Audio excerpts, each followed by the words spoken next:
So today I titled the talk, Wake Up Your Joy. Wake Up Your Joy. And mostly my talks will be about the Course in Miracles. That was my major study for 17 years, as you know, with Tara Singh.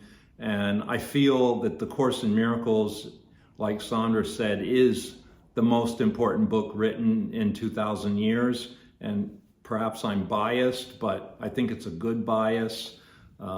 It corrected a lot of false religious theology that we were brought up with. And it's really the paradigm of joy. When you really get deeply into the Course, it's the paradigm of joy. And it undoes everything in us that would block us from being in that paradigm of joy.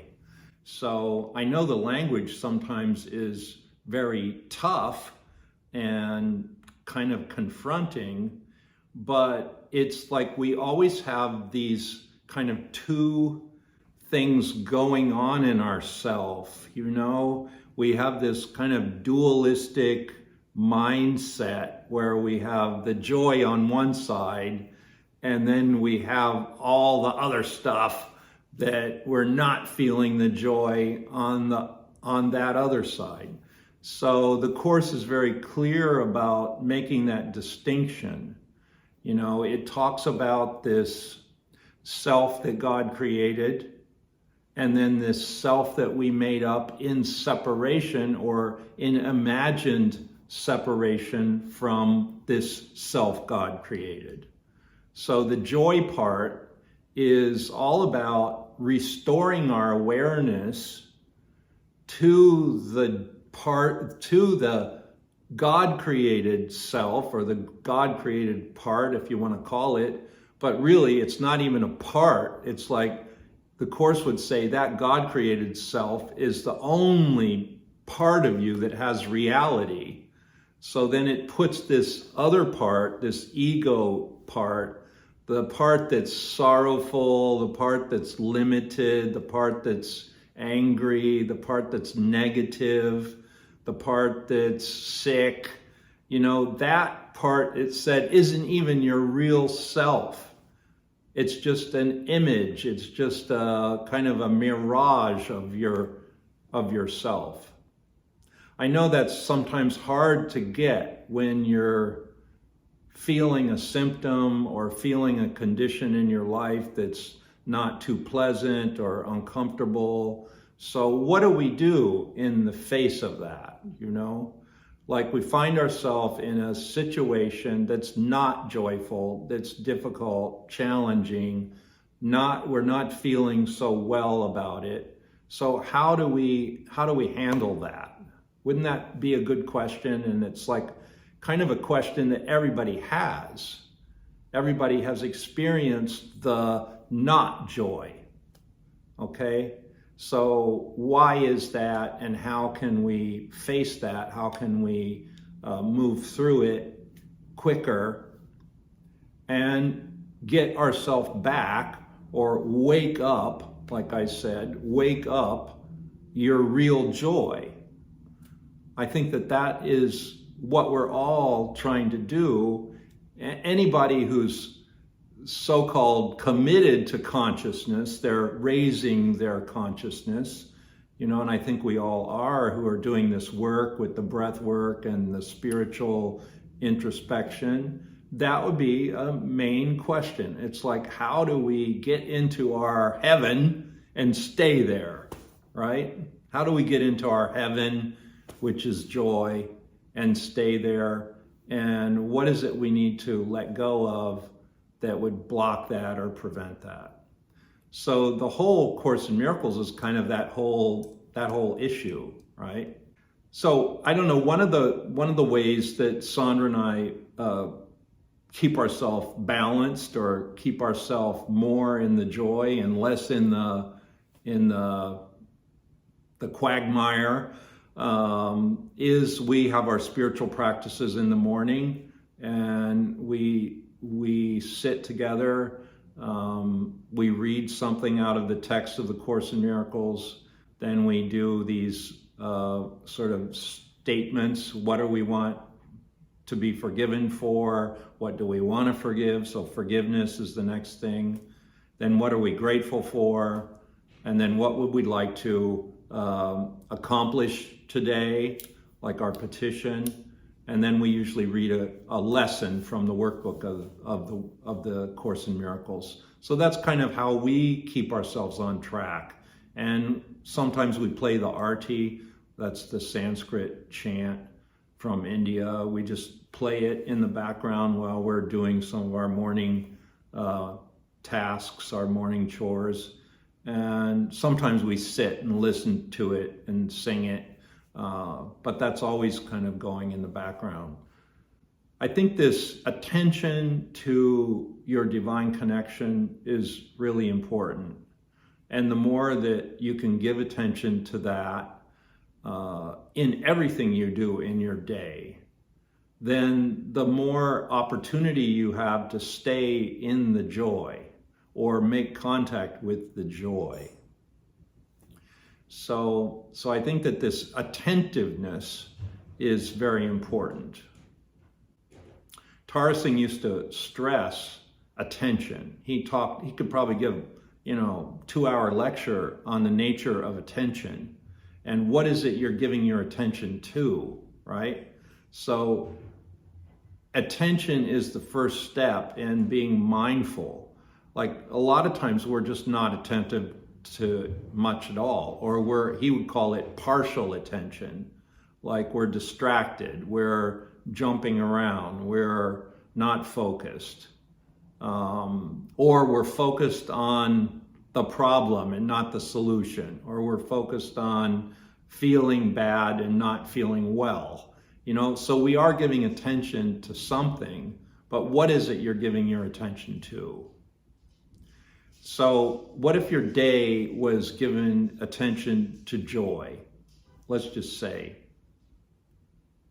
I want my day to be a real connection with divine joy.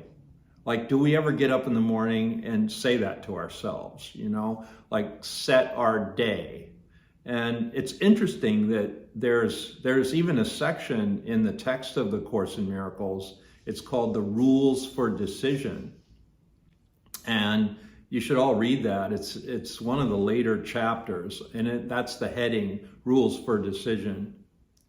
And it gives you different steps, right? So step one is, and this sounds a little too simple to be true, it just says, decide you're going to have a happy day. That's the first decision you make, okay? Well, not hard. I just get up in the morning and I say, I'm deciding I'm going to have a happy day. Simple. All right, so now you start your day, you're doing various things and you're going along your day, and then something comes up and you're involved with that, you're focused on that, and then you notice it's irritating or you're not feeling the joy. Now what do? It's not part of your happy day. So first of all, you have to stop and you say, I must have decided something by myself wrongly without the Holy Spirit or without the connection, the divine connection to my inner being. I must have decided wrongly, and therefore I admit it. I admit it was my decision that I'm not having a happy day. So it's kind of like a confession in the moment, right?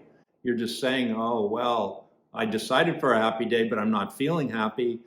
This thing happened, that thing happened. So I must have made decisions by myself without the joy. And now I'm saying I made a mistake, basically. It's pretty simple, these rules for decision. When you're not having joy, you have to admit, well, I made a mistake. I did something that produced not joy.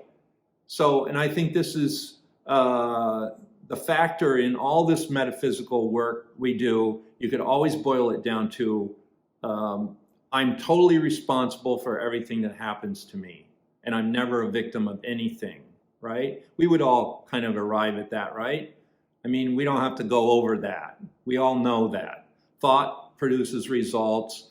Our frequency is our responsibility, and then what our frequency is attracts everything that comes to us, right? So if we're having not joy, there's something in our frequency that is resonating at that level and attracting these experiences that are not so pleasant. So then when we see that and we take responsibility, and then when we say, okay, it's something in me, I must have made a mistake. I made a decision by myself.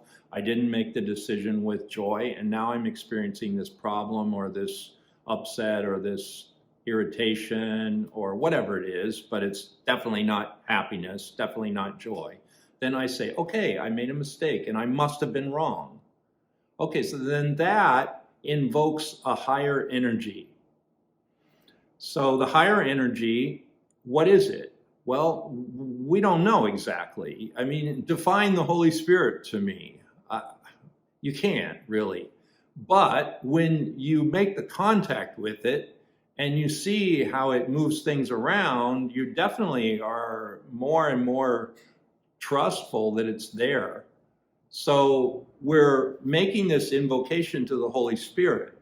So I'm not feeling like I'm having a happy day. I must have been wrong. So please tell me what I need to correct or what I need to do to shift the energy. And usually you get an answer. You know, it's not rocket science. It's just like you're open, you're saying, okay, I need to reboot my day. And then you sort of go in this moment of silence or suspension. It's like you go, Kathy and I have been working on this book together called The Sanctuary of Silence. And it's so beautiful. Well, that's where you need to go when you're not having your happy day. You need to stop your thought. You need to admit you were wrong and go into the void, right? Go back into the zero state or the void or the silence. Just take, it could only be for a few moments, maybe 5 seconds, 10 seconds. Isn't it worth it to reboot your day? So you go into that silence and you invoke the Holy Spirit and you say, okay, what next? You know, what do I need to do, say, think in order for me to move in a different direction? So you keep that really simple. So then you notice things start to shift and your happiness starts to come back, right? You can relax. I'll give you an example, and I write about this in the book. Maybe some of you have heard me talk about it, some not. But we have this this neighbor next door. He's 25, 26, young guy, lives by himself, and he's kind of what would you say, intriguing, interesting, dynamic. And we tried to get to meet him and get to know him, make friends and all. We had him over for dinner. He had us over for dinner. Things were going really well.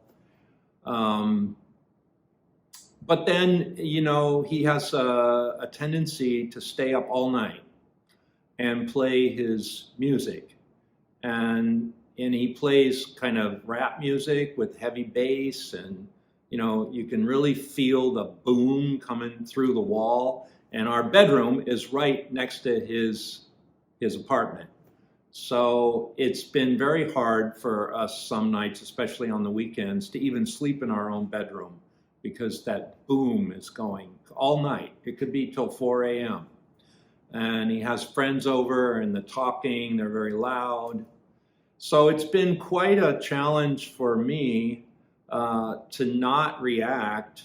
And sometimes, like last night, it was going on, and we just have to like get up, move in, we have another room that's Sandra's office, and we have these mats we can put down on the floor. So we just move all that over there, and we go sleep in the other room. And it's been a challenge for me to not feel resentment about that. We've asked him about it. We've told him many times, look, this what you're doing keeps us up at night. And he doesn't seem to care. And we've even reported it to the front office. And then he got really mad at us. And after that, we couldn't be friends. So it's been an ongoing challenge for me to deal with this. And especially with being a student of the Course in Miracles, you know, it's like, well, for a while I went, how did I create this, and what's in me that's so, I don't know, disruptive, that I attracted something in that vibration. So I was asking all those questions. I was clearing myself, doing a lot of forgiveness on that. And then I sort of arrived at, well, this is just a challenge. You know, if you remember when Buddha was sitting under the tree and he finally got his enlightenment, and he was sitting and all these demons came at him, you know, like from every direction.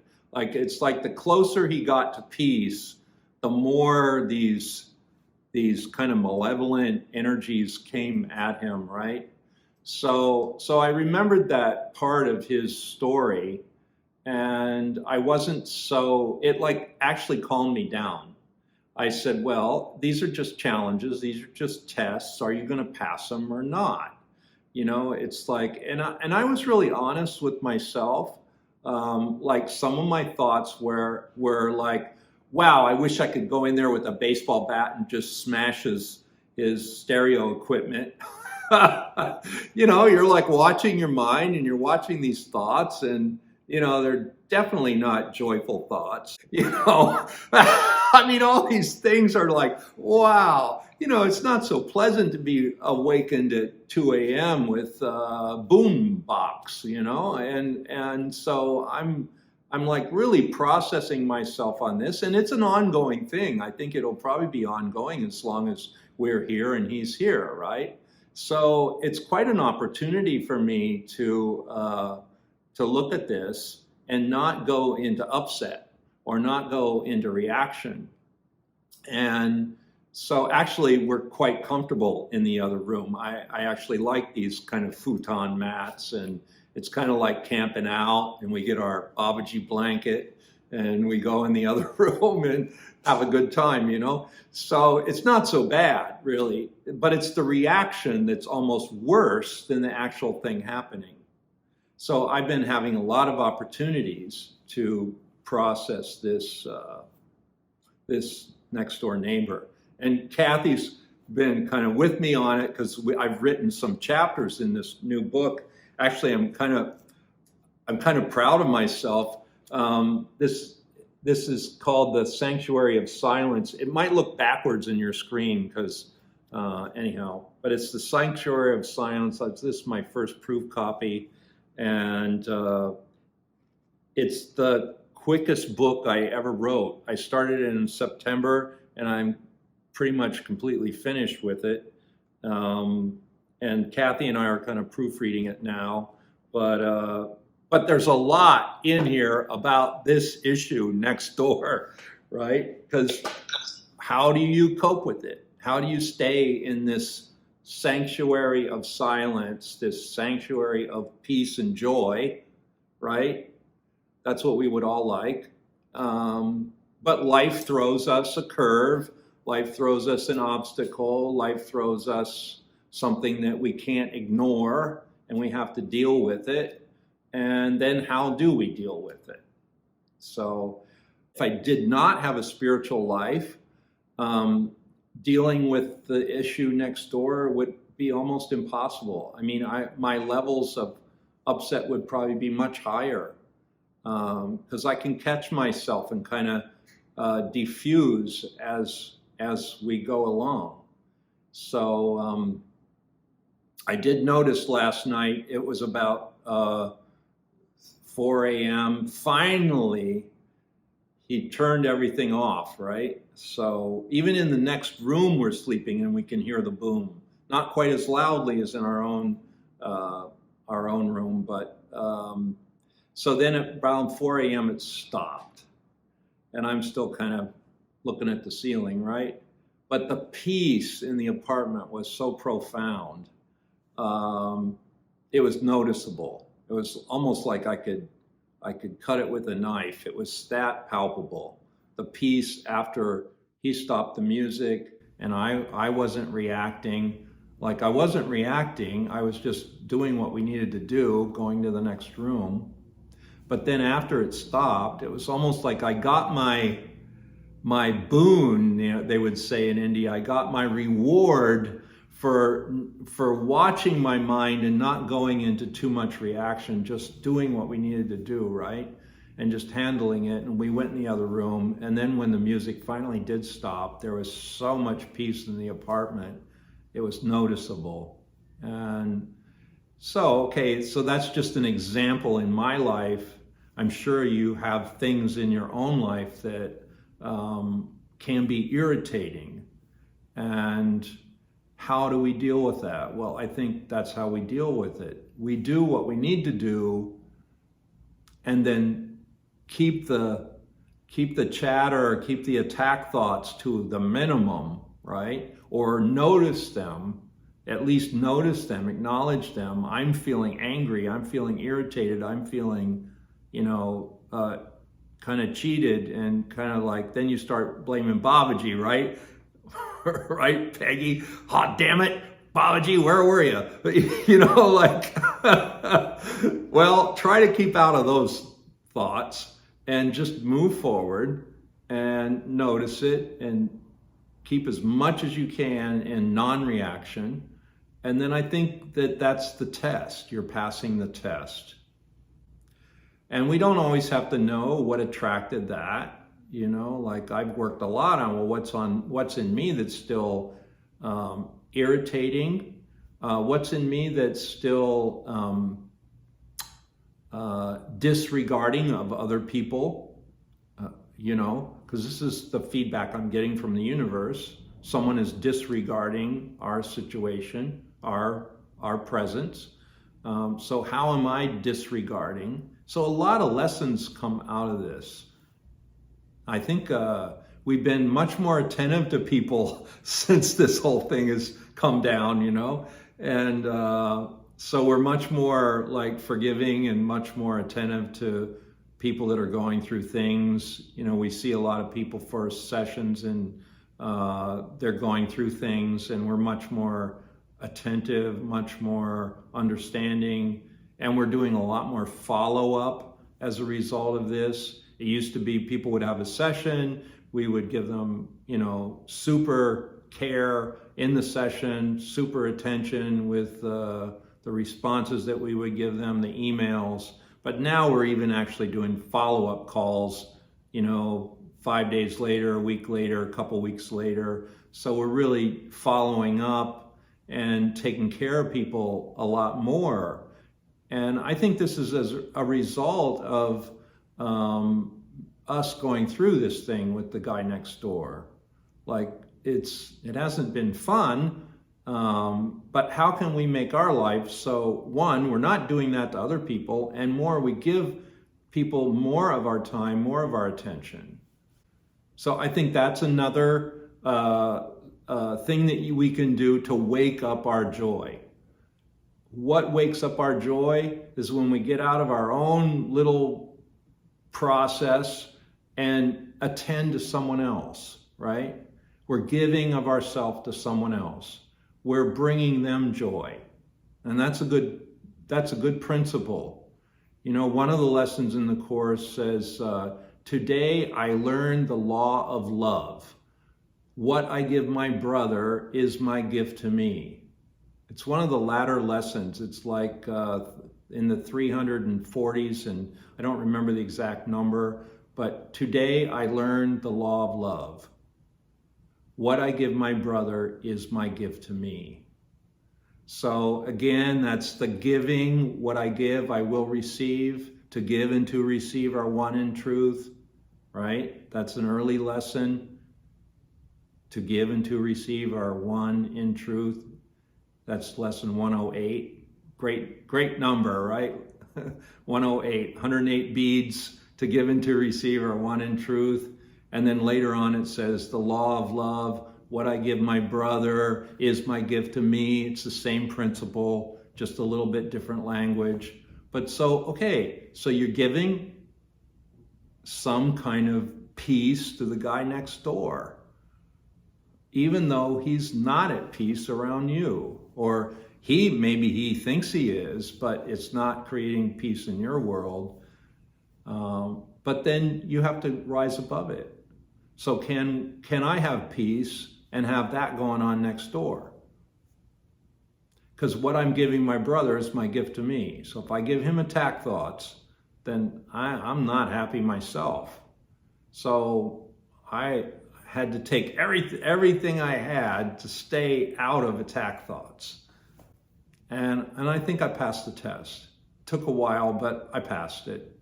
And so now we can still give him little things. We can still give him, a bowl of soup or a wrap, or if we have some extra, we stick it out in front of his door and keep the energy positive, keep the energy giving. So what I'm going to give is going to give me joy. That's a big principle in waking up your joy, is giving. What is it you have to give? My teacher Tarsing would always ask that. Boy, he rapped on that constantly with us. What do you have to give? What do you have to give? Probably nothing. He would say, probably nothing. And then we'd be confronted, right? And then, oh, wow, maybe he's right. Maybe I'm always thinking about myself and I'm not giving anything. And, it's like this is going on in there. You got to see it. You got to see that process. And what is giving? And that's an interesting, it's an interesting story, He was always inspiring us to do a service project or get involved with something. And he actually had met Mother Teresa and had this rapport with her. And so one of the things he recommended we do was go find a Mother Teresa mission and serve. So I did. I found one, actually, in New York. And I had to get up at like 3 a.m. and drive up there to be there at 7 a.m., right? And so for a couple of weekends, I went up there and served in the soup kitchen. So in the Bronx, not too far from Yankee Stadium.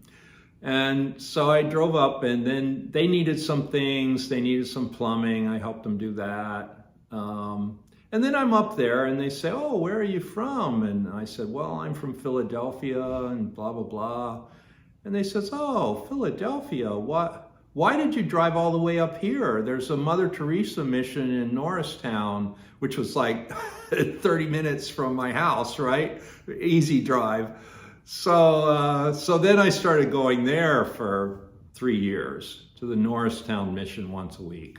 And some of my friends would go with me, and some of my Course in Miracles friends.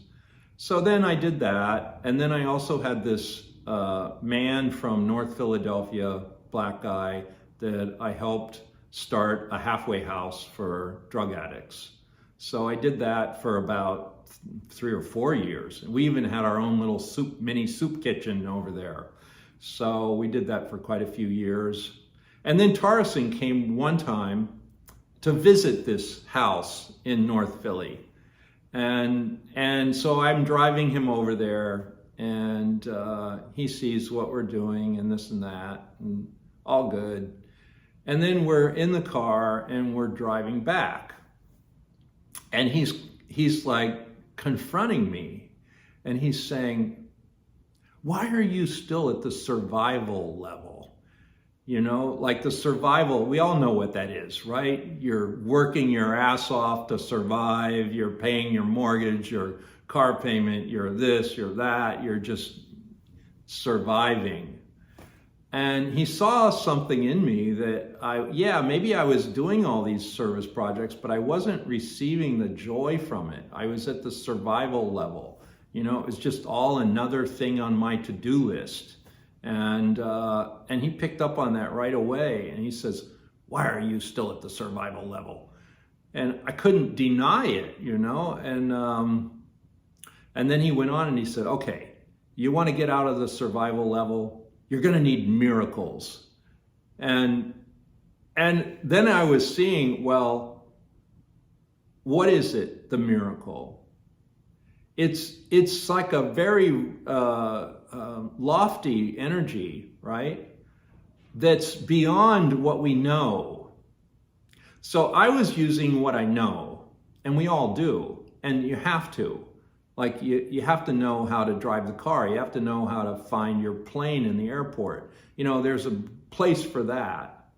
But then there's another energy that's beyond the known, and that's the domain of miracles, right? That's where things happen that are out of the ordinary and shift.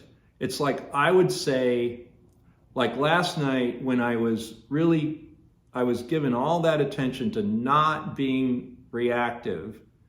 And then when he did stop the music, there was this profound peace that I felt. I would say that would be the miracle. And that did not come from me. That came from my receptivity and my processing all my attack thoughts and saying, nope, you're not going to go there. You're not going to do that. You're not going to put poison in those those little dinners that you're putting outside his door. No, you're not going to do that. You know, I was processing all that, trying to stay calm. And then at the end, I got kind of the boon, and there was the peace. So that's what Tarsing was trying to get me at, was that this other energy of miracles, it's beyond our thinking. And we have to get to that sanctuary of silence beyond our thinking in order for this energy to come in. And that's waking up our joy. Because that's the real joy. That's the real joy. That's the thought beyond everything else. That's the divine connection. And that's what we're all yearning for. We want that. We endeavor for that, you know. So it's the divine joy that we want. And it's the divine coming into us that we're after. And that's the real awakening. So, and that's the miracle too. That's the miracle. I often wondered why, when you open up the workbook in the Course, it's almost like Jesus put the most hard lessons right at the beginning. You know, it's nothing I see means anything. I'm stuck in the past. My thoughts don't mean anything. I'm projecting a meaningless world. I have all these attack thoughts. I'm don't know my own interests. I don't know what things are really for. You know, all those lessons, those are like the toughest lessons, and they're right at the beginning. Boy, he just like hit you with it right off the bat. And this is why the Course in Miracles is not for the faint of heart. You know, I mean, how many people have you asked about it and they said, oh yeah, I read it, I couldn't understand it, or I read it for a little bit and boy, it's just, I'm not into it. You know, because it's not that they don't understand it, it's so clear a language, but it's so confronting. They do not want to be confronted. The ego does not want to be confronted. I'm sorry to say that, but we're going to sidestep anything that's going to put us on the hot seat where we have to look at ourselves and drop something. And that's what the miracle is. I am determined to see things differently. So what is that? Who is determined? Most of us aren't. We want an easy life, and there's nothing wrong with an easy life. And in fact, we want our heaven on earth that is easy.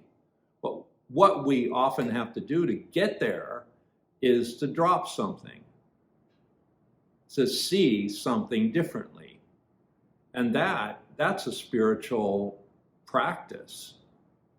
That's something you don't do it today and then tomorrow you say, well, I already did it. No, that's something that you're going to go up this ladder of holiness, and it's going to take you through these cycles, these, levels, and you're going to ascend. But in order to ascend, you got to stay with it. And as you're ascending, you're going to have challenges. That's just part of the process. And thank goodness. How else would we evolve? How else would we ascend? That lesson that says, all things are lessons God would have me learn, right? It's lesson 93, I think. All things are lessons God would have me learn. Well, guess what? Junior next door, one of my big lessons God would have me learn. Well, how can I not be grateful for that? Do you see what I mean? It's like, wow, I must be at a certain level where I can handle something like that. Hey, we lived here for 4 years and we couldn't even hear our neighbors next door, right? On either side.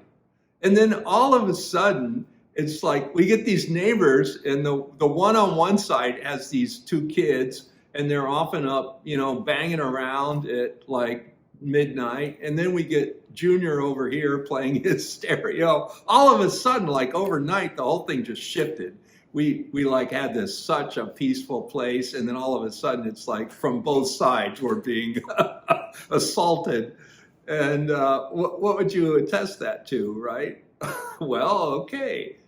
You want to think you're teaching the Course in Miracles? I'll show you this and see if you're really teaching it. So it's kind of funny, but I think I have arrived at a gratitude for it. I have arrived at a peace in my heart for our neighbors. Yeah. And that's a good thing. So I want to open it up now. I've talked for 45 minutes almost, 42 minutes. So I want to open it up if anybody has a question, and then I can respond to the question, and maybe it'll be like we'll focus it even more. Like I've focused it this much, but now your question will take it another step. So it would be great if somebody like volunteers.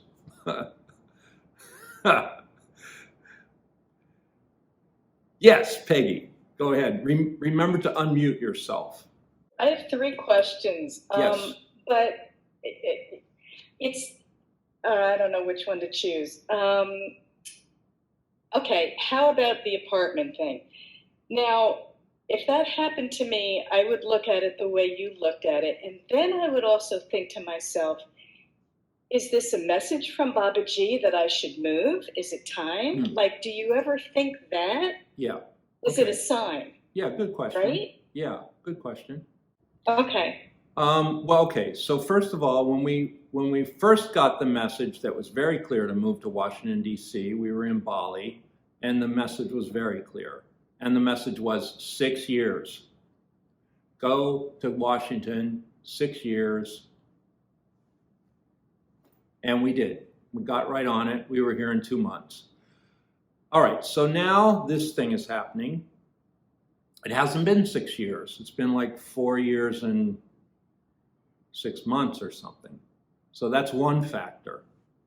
So that would tell us it's not the right time for a move. We would be moving out of a reaction, not from a direction. Now, that was the first thing. And then the second thing was we really did look into it. We said, this could be Babaji telling us, get the hell out of here. And we're meditating, right? And we're getting, okay, well, where would you go? And then we thought, we want to move back to California. And what came to mind for me was Pacific Grove, Carmel, You know, that's where Tara Singh had his Easter workshop in Pacific Grove at Asilomar, this beautiful place on the ocean, right? And I love that area. I love the climate. I love the ocean, land, sky, everything. Norma knows, she's out there in Northern California. Beautiful. So Big Sur's not too far. You know, it's just beautiful. So we're thinking, okay, let's look into moving there. And we gave it serious attention for about a month. Well, when we moved here, our rent doubled, right? It went from reasonable in Nashville to double that. Now, if we move to Carmel, it's going to be double this, what we have in Washington. So instead of paying like X amount, it's 2 times that for the same thing. And not that we can't do it. I think there will be a point where we can do it, but this is not the right time to do it. That would throw us into financial, like we'd really have to do something different and struggle. And we said, nope, that's not it. That's not what Babaji wants for us. And everything else in this world here he put us in is perfect, capital P, right? So that showed me this is a process. This is my process. This is our process that God would have us learn. And Babaji wants us to learn how to get through this without reaction. So that's kind of what we went through in the beginning of this all starting to come down. So yeah, I hear your question. And yes, sometimes it can be, okay, if things get too out of whack, it's time to look, move. But knowing what I know about that kind of guidance is sometimes Babaji will put you in the out of whack because you're the only thing that's going to save that situation. You know, so that's why he sent us to Washington. That's why Tara Singh was sent to Los Angeles. Dr. Shukman told him, go to California, settle in Los Angeles. The activity, she said, is seething below the earth. Go to Los Angeles, meaning his presence there could prevent a whole earthquake. We don't know. It didn't happen when he was there, earthquake. So you don't know always why you're put somewhere, but then if you're, you know, it's a divine guidance, you take that really seriously, and if you were to move, that would have to be equally serious, right? So yeah, we've processed a lot of that question. Thank you for it. It's a good question. Well, Peggy, you said you had 3. Oh, Pam, let's get you, and then we can come back to you, Peggy. You said you had 3 questions. Yeah, thank you, Marcus. And I'm not sure if you had more to offer or not, but I like what you were talking about, like when someone told you, you know, get out of the survival level. Yeah. Where it's just the day-to-day Yeah. repeat. And when you said they said, you know, you need miracles to get out of that level. Are you saying really it's just studying the Course in Miracles, or was there something specific you did with it, you know, for that transcendence? Yeah, good question. Yeah. Well, miracles are sort of like God. They're indefinable, right? But there is a space of receptivity you have to be in order to receive it or to make that contact. So what is that? Now, Tara Singh would often say, and I think this is related to your question, the time for learning is over. Meaning, okay, so we could, as students of A Course in Miracles, and somebody says, well, you're at the survival level and you need miracles. Well, what's the ego going to do first? It's going to, run to the book and say, oh, I didn't study it close enough. Oh, I better learn lesson 49. In those lessons in the beginning, maybe I didn't get them. And, you know, it's going to give you all kinds of activity. To get miracles, I just need to study the book more. Well, that is what the ego loves. The ego loves activity. The ego loves, learning, studying more. finding out what so-and-so said about it, finding out, doing the research. The ego loves that. It may not produce the miracles, probably won't. So what is this space that's receptive to the miracle? It's the very space where you see you're not getting them, or you're at the survival level. When I saw, wow, look at all the activity I am in at the survival level. Why am I doing that? And yes, some of it maybe I need to do, but some of it I may not need to do. And so in that second where you see how you are at the survival level and you're like shocked, right?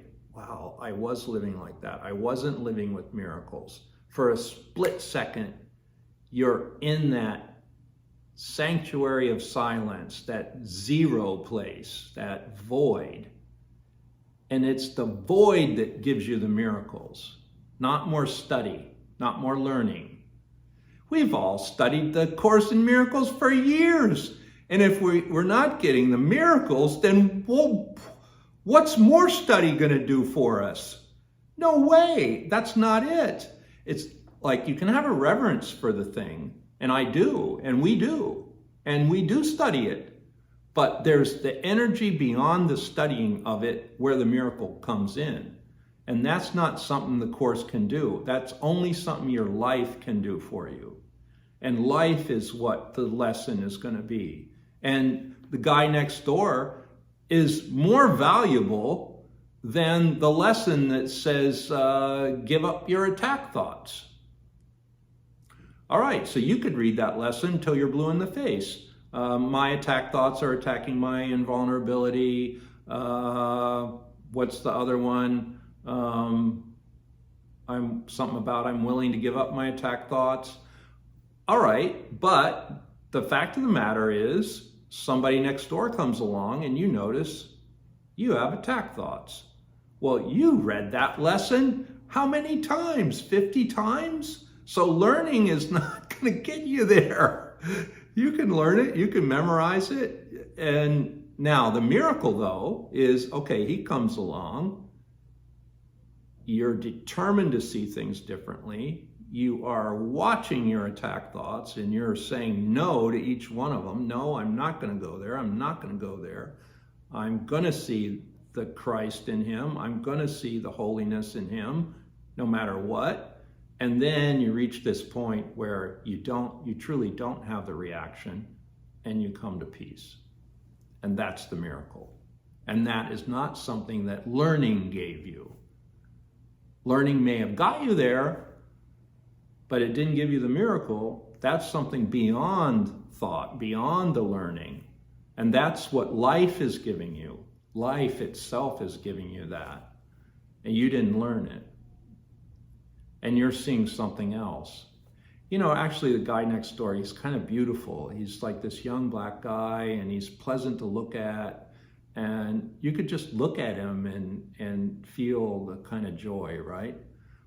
I mean, he's got other things going on too, but that initial thing is what attracted us to him. So I think that, yes, study the Course, please. We do every day. But then also take it one step farther where it's in application, It's in the application where you really are going to see it differently. You are really going to give up your attack thoughts and you're watching yourself do that. And then something else comes in and that's the miracle. And that's life giving it to you, not more study. And I think that was the point that Tara Singh was making with me. And that took life. I remember, I don't know, this is pretty personal. I don't know if I should share it, but maybe I should. I was married for 30 years. And then it's a point where that relationship was dead. And half of that time, or almost half, more than half of that time, Tara Singh was in my life. So then when he actually saw that the marriage was dead, and he told me. Not that he said, you got to do this or you do that. He just said, well, there's no joy in it. There's no giving in it. He didn't actually come out and say, well, what are you doing in it then? But he did point out the status quo of what it was, which was true. So, but it took life for me to make the decision to leave it. You know, it wasn't him telling me to leave it. And it wasn't the Course in Miracles telling me what to do in order to leave it. But it was life telling me when the time was that I had to leave it. And that was a miracle. It was not a easy one, but it was. And it was only life that could do that. And then fortunately, you know, I don't know, I was at a high enough vibration probably from being with Tarsing for 17 years. I blundered into Sandra Ray after I left the marriage, and there it was. It was like my whole life ahead of me, right? I was 53 years old. Usually people are feeling kind of middle-age crisis and over the hill at 53, but I was seeing, God, I haven't even begun to live when I met Sandra Ray. Gosh, I haven't even begun to live, and now I can start living. So that was a miracle. And I could have read the Course till I'm blue in the face and not arrived at that. That was life giving me the miracle. And Tarsing was part of that action, but it unfolded over time, you know. And that's the other thing about miracles. Sometimes they unfold over time, and you don't actually see it or notice it in the moment, but then later when you look back on it, you see the thread of that whole destiny unfolding. It's so beautiful. And I write about that in this new book, how destiny unfolds, how the grace comes in, you know, and it's so beautiful to watch that thread of grace. Yeah. And then those little incidents where I'm driving in the car and Tarji's telling me, you're at the survival level. You need a miracle to get out of that. Well, that was very much part of that whole thing. I needed to face the fact that I was at the survival level. And I wasn't facing it. I was thinking, well, I was a little angry too at the time. What do you mean I'm at the survival level? I'm going to Mother Teresa once a week, and I'm helping build a halfway house in a ghetto. And what do you mean I'm at the survival level? You know, it was very disconcerting to have that thrown at me when I thought I was doing good, you know? But then there was even a step beyond that. Service is not just doing good.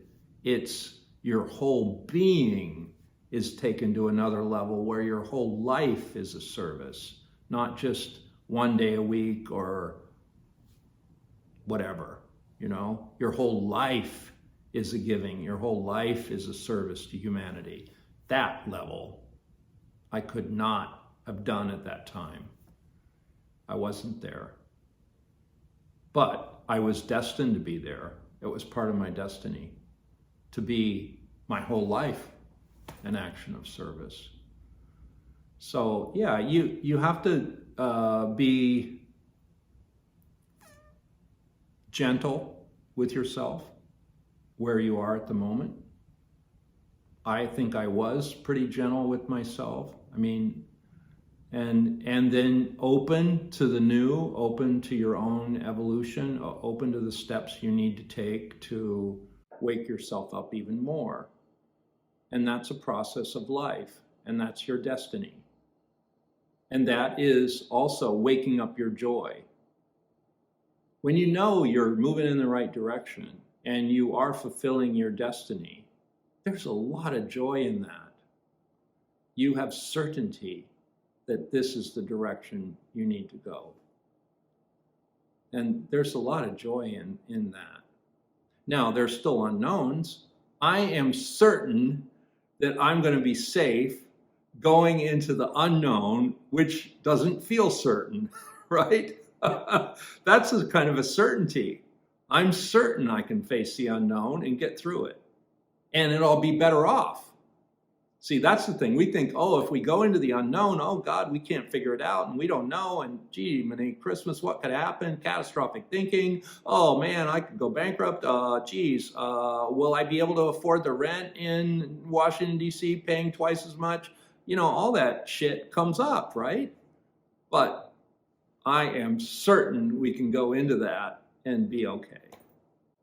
So I think that's where you're waking up your joy. And I mean, when I discovered I was only 33 minutes from the only Leonardo da Vinci painting in the USA, and I could go see it any time for free, wow, that brought a lot of joy. So, yeah. So, does that answer your question, Pam? Yeah.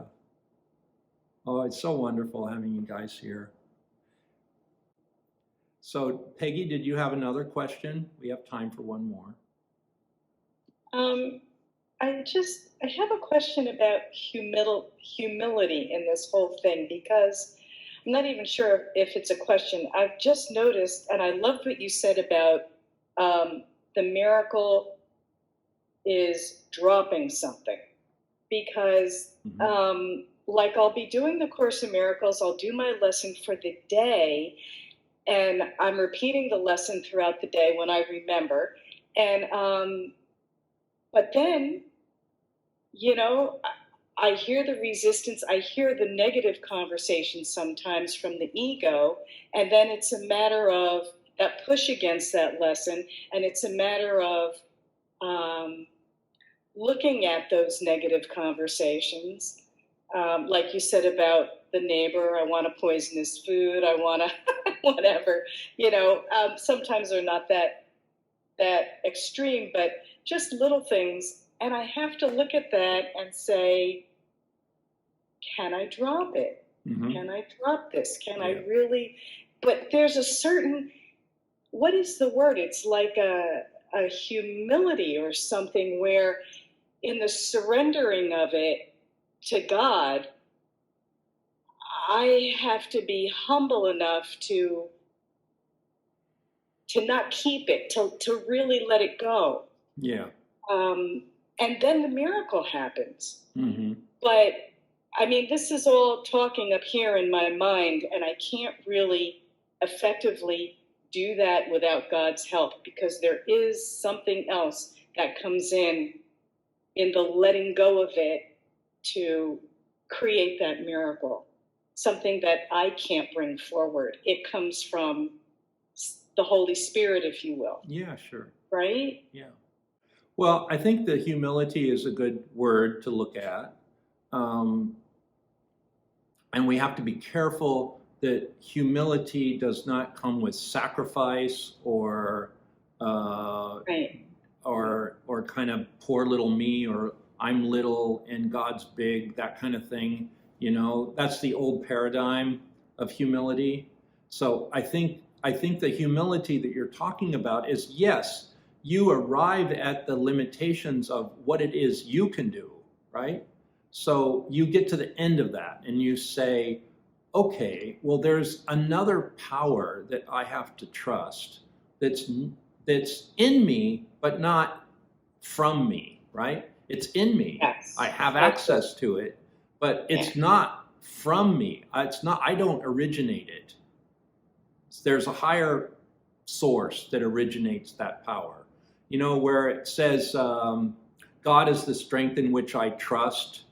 Okay, so that's lesson 47. God is the strength in which I trust. And the first line says, well, if you're trusting your own strength, you have a lot of reason to be worried. You know, so it's like this moment where you see, oh, well, I've tried everything that I can and it didn't work. So now what?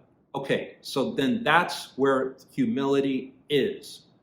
That's like saying, okay, God is the strength in which I trust. There's something beyond me, something beyond my understanding, something beyond the known, beyond what I can access. But I'm invoking it, right? And I deserve it. I deserve a solution or a remedy or a shift or a miracle. I deserve it. I am entitled to miracles. I am entitled to this shift. I am entitled to have contact with this strength of God that's flowing to me and through me and around me. So you're entitled to it, but you also have to reach that point where you drop the way you're doing it. And that's humility. That's what you're saying. I have access to this great power as long as I'm not trying to do it myself and figure it out myself. But that's the tendency of the ego. I've got to figure it out myself. I got to do it all myself. I got to line everything up. I got to get my ducks in a row, blah, blah, blah, blah, blah, blah, blah, blah. Well, hey, what if your ducks are never in a row? And then all of a sudden you see that, and then something else comes in, solves the problem for you. You did all you could. You exhausted the status quo, and then everything else didn't work or did work or whatever. And then you say, well, this isn't going all the way. What's going all the way? Well, that's what you're talking about. This humility where you allow the strength of God to work through you, or the strength of your source, your life force. Let that solve it. Let that move it. So, and that's great joy. Oh, you're relieved. You don't have to figure it out. I'm relieved. I don't have to figure it out. And I'm relieved I don't have to move right now, even though the neighbor is still there. I mean, we were going into thinking about, oh, what do we need to do to move? But see, that wasn't the same energy that moved us here. That was our own dissatisfaction trying to get us out of here, right? And that's not the same energy. You'll know it. When it's a direct thing and you know it, and it's like, move now to Washington, you'll know it. And it wasn't like that. It was us trying to get out of here because we had this going on. It wasn't like we were complete. We will feel when we're done with Washington, that action will be complete. And then it's time for some new action to start. It's not going to be a reaction. It's going to be an action. See, that was the thing. And that's a good point. I'm glad I said that. I never knew that. There's action and there's reaction. So if we could have the discrimination between those two things, is it an action where I'm being guided and it's an action of my greatest good? Or is it a reaction to what I don't like? That's different. And if we can decide, we can discriminate between those two, boy, that's going to really make us happy. Because actions always lead to more joy. Reactions usually don't solve the problem. If we were moving on reaction, you know what would happen? We'd go through all this effort to move to Carmel and pay double rent, and our neighbor next door would be worse. We would attract it again. That's what a reaction does. It just gives you more of the same crap. But an action works through it. You learn the lesson, you get the miracles, and you're raising your vibration and you're going up the ladder of holiness. So I think on that note, I've talked for an hour and 8 minutes, and good time to stop. And thank you so much for joining us together here. So what happens is Zoom sends me the link for the recording, and then it takes me a little while, but I'll get that to you. And then you can watch it all week. And yeah, and you can even download it if you want to. God bless you. Thank you for coming. And next week, Sandra will continue this subject of joy, and it'll be an outside the box talk with Sandra Ray, with Babaji and Sandra Ray. So you're welcome to come to that. It's always the same time, 12 noon, Sunday, Eastern Standard Time.